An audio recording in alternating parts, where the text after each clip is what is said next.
ನಮಸ್ಕಾರ, ಎಲ್ಲರೂ ಹೇಗಿದ್ದೀರಾ? ನಾನು ಚೆನ್ನಾಗಿದ್ದೀನಿ, ನೀವು ಚೆನ್ನಾಗಿದ್ದೀರಾ ಅಂತ ಭಾವಿಸ್ತಾ ಇದ್ದೀನಿ. ನಾಟಿ style veg and non veg ರೆಸಿಪೀಸ್ಗೆ ನಿಮಗೆ ಸ್ವಾಗತ. ನಾನು ಜೀವಿತಾ ಗೌಡ. ಇವತ್ತು ಯಾರೇ ಬಂದರೂ 30 ರಿಂದ 40 ನಿಮಿಷದಲ್ಲಿ ಅಡುಗೆ ಹೇಗೆ ಮಾಡೋದು ಅಂತ ನೋಡೋಣ. ನನ್ನ ಹತ್ರ ಹಸಿ ಅಲಸಂದಿ ಕಾಳು ಇತ್ತು, ನಾನು ಅದನ್ನೇ ತೊಗೋತಾ ಇದ್ದೀನಿ.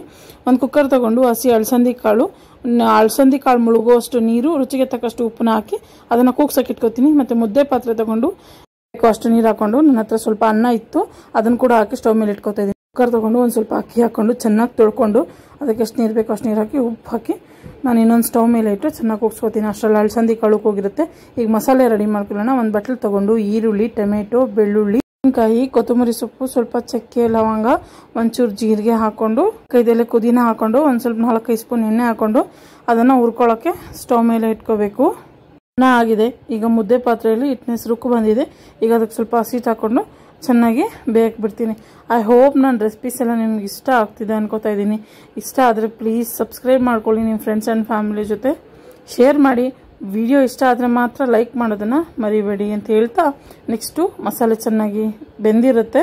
ಕುಕ್ಕರ್ ಲಿಡ್ನ ಓಪನ್ ಮಾಡಿದ್ರೆ ಕಾಳು ಚೆನ್ನಾಗಿ ಬೆಂದಿರುತ್ತೆ.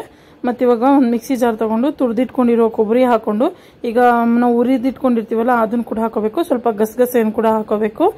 ಚೆನ್ನಾಗಿ ನುಣ್ಣಗೆ ರುಬ್ಕೋಬೇಕು. ಅದೇ ನೀರನ್ನೇ ಹಾಕ್ಕೊಂಡು, ಮತ್ತು ಸ್ವಲ್ಪ ಅಚ್ಚ ಖಾರದ ಪುಡಿ, ಸ್ವಲ್ಪ ಧನಿಯಾ ಪುಡಿನ ಹಾಕ್ಕೊಂಡು ಚೆನ್ನಾಗಿ ನುಣ್ಣಗೆ ರುಬ್ಕೋಬೇಕು. ಬೆಂದಿರುತ್ತೆ. ಒಂದ್ಸರಿ ತೊಳಸ್ಕೊಂಡು ಮತ್ತೆ ಮುದ್ದೆ ಬೇಯಕ್ಕೆ ಇಟ್ಟಿದ್ದೀನಿ. ಮತ್ತು ನಾವು ಬೇಯಿಸಿಟ್ಕೊಂಡಿರ್ತೀವಲ್ಲ ಕಾಳು, ಅದನ್ನು ಕೂಡ ಹಾಕಿ ಚೆನ್ನಾಗಿ ನುಣ್ಣಗೆ ಮಿಕ್ಸ್ ಮಾಡ್ಕೊಂಡಿದ್ದೀನಿ. ಕೈಗೆ ಅಂಟಬಾರ್ದು ನಾವು ಮುದ್ದೆ ಮಾಡೋದು. ಮತ್ತು ಈಗ ಸಾಂಬಾರಿಗೆ ಒಗ್ಗರಣೆಗೆ ಇಟ್ಕೊಳ್ಳೋಣ. ಒಂದು ಬಟ್ಲು ತೊಗೊಂಡು ಸ್ವಲ್ಪ ಎಣ್ಣೆ, ಸಾಸಿವೆ, ಹಚ್ಚಿಟ್ಕೊಂಡಿರೋ ಈರುಳ್ಳಿ ಹಾಕೋಬೇಕು. ನನ್ನ ಹತ್ರ ಕರಿಬೇವು ಇರಲಿಲ್ಲ, ನಾನು ಹಾಕ್ಕೊಂಡಿಲ್ಲ. ನಿಮ್ಮ ಹತ್ರ ಇದ್ರೆ ಹಾಕ್ಕೊಳ್ಳಿ. ಅದನ್ನು ಫ್ರೈ ಆಗೋವರೆಗೂ ಬಿಡಬೇಕು. ಯಾವುದಾದ್ರೂ ರೆಸಿಪಿ ವಿಡಿಯೋಸ್ ಬೇಕಾದರೆ ಕಮೆಂಟ್ ಮಾಡಿ, ಖಂಡಿತ ನಾನು ಮಾಡಿ ಹಾಕೋಕ್ಕೆ ಟ್ರೈ ಮಾಡ್ತೀನಿ. ಮತ್ತು ನಾವು ಬೇಯಿಸಿಟ್ಕೊಂಡಿರ್ತೀವಲ್ಲ ಕಾಳು, ಅದನ್ನು ಕೂಡ ಹಾಕ್ಕೊಂಡು ರುಬ್ಬಿಟ್ಕೊಂಡಿರೋ ಮಸಾಲೆನ ಹಾಕ್ಕೊಂಡು ರುಚಿಗೆ ತಕ್ಕಷ್ಟು ಉಪ್ಪು ಹಾಕ್ಕೊಂಡು ಚೆನ್ನಾಗಿ ಕುದಿಯಕ್ಕೆ ಬಿಟ್ಟರೆ ಸಾಂಬಾರು ರೆಡಿ ಆಗಿದೆ. ರೈಸು ರೆಡಿ ಆಗಿದೆ.